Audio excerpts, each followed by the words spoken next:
Dear students, Hindi की कक्षा में आप सबका हार्दिक अभिनंदन है। तो आज हम जाज पंचम की नाक पाठ का सार करेंगे। तो पाठ का सार संकेत बिंदु के आधार पर हम करेंगे, समझेंगे इस सार को। नंबर 1, रानी एलिजाबेथ का भारत आगमन। इससे पहले हम ये समझेंगे कि जो जाज पंचम की नाक है एक व्यंग्यात्मक निबंध है। इसमें सरकारी तंत्र की मजाक उड़ाई गई है। हम जिस इंग्लैंड के गुलाम रहे उसकी रानी के सम्मान के लिए भारत की सरकार कैसे कैसे पापड़ बेलती है, अपमानपूर्ण हरकतें करती है, ये दिखाना इस निबंध का उद्देश्य है। निबंध का सार इस प्रकार है। रानी एलिजाबेथ का भारत आगमन बात उन दिनों की है जब इंग्लैंड की रानी एलिजाबेथ द्वितीय अपने पति के संग भारत पधारने वाली थी। रोज रोज अखबारों में उनके शाही दौरे की खबरें छपती थी। एलिजाबेथ के दर्जी उनकी वेशभूषा तैयार करने के बारे में परेशान थे। इंग्लैंड के अखबारों की कतरने भारतीय अखबारों में छपती थी कि रानी ने हल्के नीले रंग का सूट बनवाया है जिस पर 400 पाउंड का खर्च आया है। रानी की जन्मपत्री प्रिंस फिलिप के कारनामे उनके नौकरों, बावर्चियों, खानसामों, अंगरक्षकों के साथ साथ शाही महल के कुत्तों की भी तस्वीरें छप गई। रानी के आगमन को लेकर पूरे भारत में सनसनी थी। आखिरकार जो रानी 5,000 रुपये का सूट पहनकर आने वाली है उसके स्वागत में कुछ तो धूमधाम होनी चाहिए। देखते देखते नई दिल्ली का कायापलट होने लगा। सड़कें जवान हो गई, इमारतें सुंदरियों की भांति सज गई। जॉर्ज पंचम की नाक का सवाल। अचानक एक परेशानी सामने आई। जॉर्ज पंचम की मूर्ति की नाक गायब थी। पहले भी इस नाक के लिए राजनीतिक आंदोलन और बहसें हो चुकी थी, परंतु जैसे कि होता है राजनीतिक आंदोलनों का कोई हल नहीं निकल सका। कुछ राजनीतिक दल नाक को काटना चाहते थे, कुछ बने रहना देना चाहते थे। आखिरकार एक दिन ये हादसा हो गया कि हथियारबंद जवानों की गश्त के होते हुए भी इंडिया गेट के सामने लगी जॉर्ज पंचम की मूर्ति की नाक काट दी गई। अब सवाल यही था कि रानी के आगमन पर जॉर्ज की नाक ना दिखी तो यह अपनी नाक काटने जैसा होगा। सरकारी कार्यवाही। देश के शुभ चिंतकों की एक बैठक बुलाई गई। सभी ने कहा कि रानी के आगमन एक कटी हुई नाक वापस लग जानी चाहिए। उस स्तर पर सलाह मशवरे हुए। आखिरकार एक मूर्तिकार को फौरन दिल्ली बुलाया गया। मूर्तिकार पैसों के मामले में लाचार था। उसने हुकामों के चेहरों पर बदहवासी देखी, आंसू देखे, तभी उसने आवाज़ सुनी कि जॉर्ज पंचम की नाक लगानी है। मूर्तिकार ने कहा, नाक लगा दूंगा, परंतु मुझे बताइए कि इसकी लाट का पत्थर कहाँ से लाया गया था। हुक्कामों के चेहरों पर हवाइयाँ उड़ गई। आखिरकार पुरातत्व विभाग की फाइलों के ढेर खोले गए, परंतु कुछ पता न लग सका। हुक्काम परेशान हो गए। एक खास कमेटी बना दी गई, उसे नाक लगाने का काम सौंप दिया गया। देश भर के पर्वतों की खोज।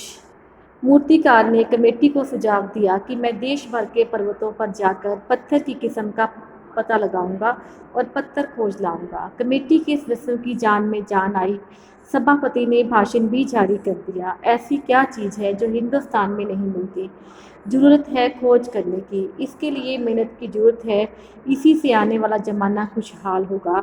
ये भाषण अखबारों में छप गया। मूर्तिकार एक एक पहाड़ी प्रदेश और पत्थरों की खान ढूंढ आया, परंतु वह कीमती पत्थर नहीं मिला। उसने कहा कि ये विदेशी पत्थर है।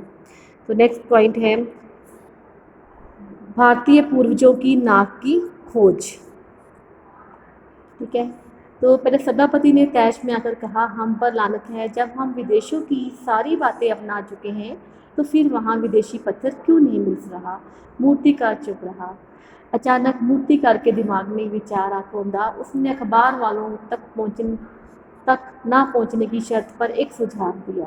देश में अपने नेताओं की मूर्तियां भी बनी हैं, उनमें से किसी की भी नाक जॉर्ज पंचम की नाक से मेल खाती हो। ठीक है, तो उसे वहाँ से ले जाया गया। पहले तो सभा में सन्नाटा छा गया। फिर सभापति ने कहा कि काम जरा होशियारी से करना। मूर्तिकार देश भर के दौरे पर निकल पड़ा।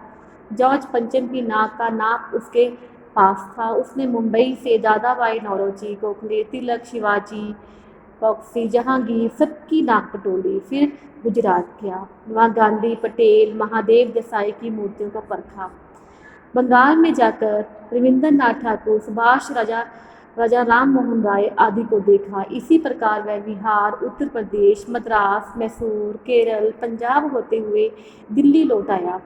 उसने निराश होकर बयान दिया, पूरे हिंदुस्तान की परिक्रमा कर आया, सब नाक जॉर्ज पंचम की नाक से बड़ी निकली। मूर्तिकार ने फिर सुझाव दिया कि बिहार सेक्रेटेरिएट के सामने सन 1942 में शहीद होने वाले बच्चों की मूर्तियां स्थापित हैं, शायद उनमें से किसी की नाक फिट बैठ जाए, परंतु उन सब की नाकें भी बड़ी निकली। जिंदा नाक लगाने का प्रस्ताव।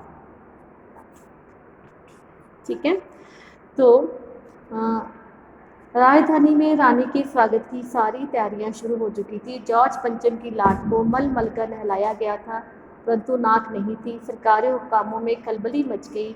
अब की बार उसने एक नई योजना पेश की। उसने कहा 40 करोड़ जनता में से कोई एक जिंदा नाक काट कर लगा दी जाए। ये सुझाव सुनकर सन्नाटा छा गया, सब अचकचा गए। मूर्तिकार ने कहा, नाक चुनना मेरा काम है, आपकी सिर्फ इजाज़त चाहिए। इजाज़त दे दी गई। अगले दिन अखबार में छप गया कि नाक का मसला हल हो गया है। नाक लगने से पहले हथियारबंद पहरेदारों की तैनाती हुई। मूर्ति के आसपास का तालाब साफ किया गया, उसकी रबाब निकाली गई और ताज़ा पानी डाला गया ताकि जिंदा नाक सूखने न पाए। आखिरकार अंतिम दिन चुपचाप जॉर्ज पंचम की लाट में नाक लग गई। सब अखबार में छपा कि जॉर्ज पंचम की जिंदा नाक लगाई गई है, यानी ऐसी नाक जो पत्थर की नहीं लगती। लेकिन उस दिन अखबारों में किसी उद्घाटन सभा, अभिनंदन मानपत्र देने या स्वागत समारोह होने का समाचार नहीं छपा। सब अखबार खाली थे। पता नहीं क्यों, नाक तो एक ही चाहिए थी, और वह भी बुद्ध के लिए। Thank you so much.